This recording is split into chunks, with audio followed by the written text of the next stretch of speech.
All right, let's get right into it. If you're an agent, you know how to run a CMA, that's basic stuff. But what happens when your seller isn't a typical homeowner? The house hasn't seen an update in decades, and a judge gets the final say on your price. Well, welcome to the world of probate listings. This is where your standard pricing playbook just doesn't work. You know this scenario. You're standing in a house in, say, Arlington. Everything is straight out of the 90s. But just down the block, renovated places are selling for top dollar. The personal representative for the estate looks at you and asks for a number. But listen, giving them the neighborhood average would be a massive mistake. The real answer is so much more complicated, and it demands a totally different way of looking at value. So what is it that makes it so different, right? Why can't you just pull a few comps, make some quick adjustments, and just call it a day?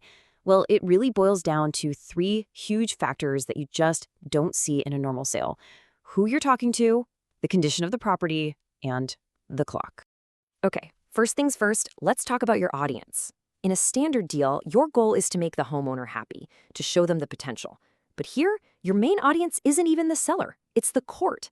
You're not creating a marketing piece, you are creating a legal document that has to be completely defensible. This really gets to the heart of it. A standard CMA, that's a sales tool. It's all about helping a homeowner get the most equity possible. A probate CMA, though, has a totally different mission.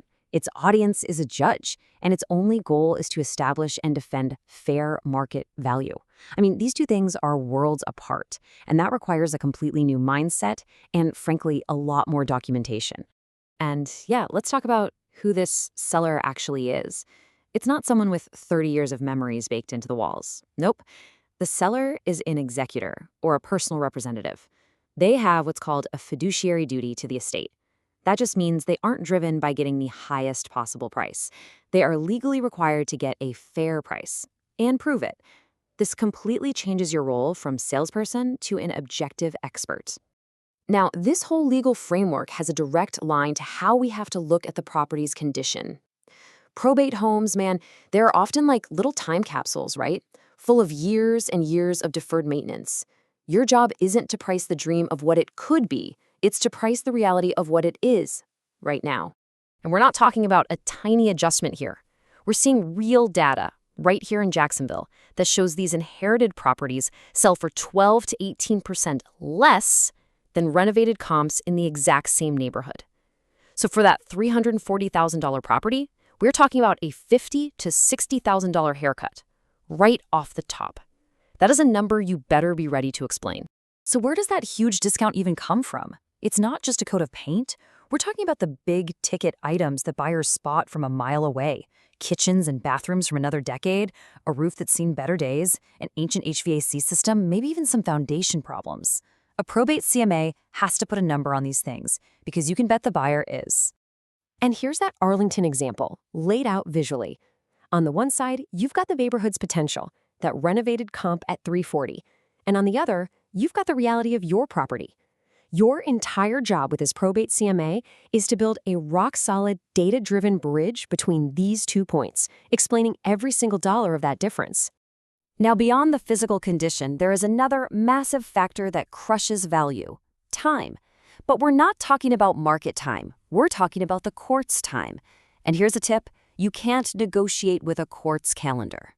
Just look at a typical timeline, this one from right here in Duval County.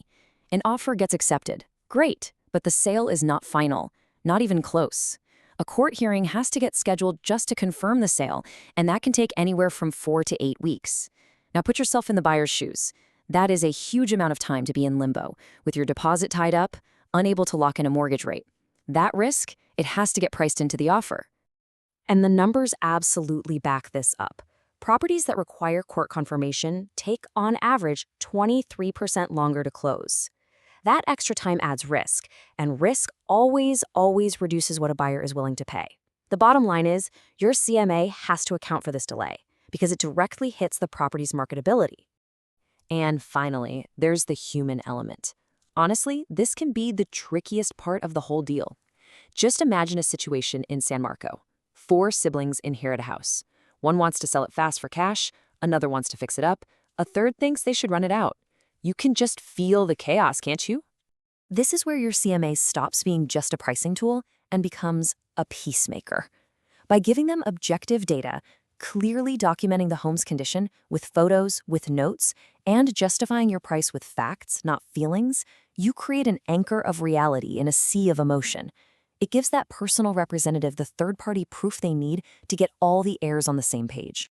So when you put it all together, the audience being the court, the as-is condition, the court timeline, the family drama, it all points to one single powerful conclusion.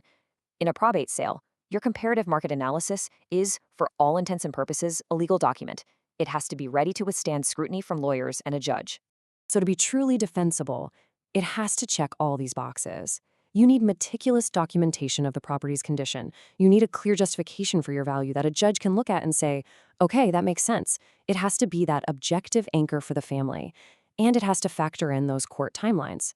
That is a very tall order for your standard CMA template.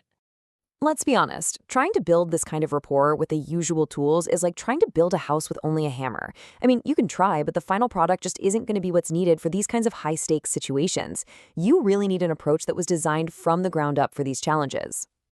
And this is exactly why we built CMA Flow.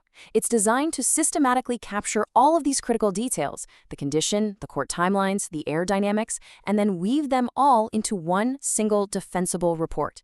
It creates the professional documentation that the court, the attorney, and the family all need to move forward with total confidence. So I'll just leave you with this one question. Think about the last CMA you did. If you had to walk into a Duval County courthouse and hand it to a judge to justify your sales price, would you feel confident? Is it really ready to stand up in court? Thanks for watching.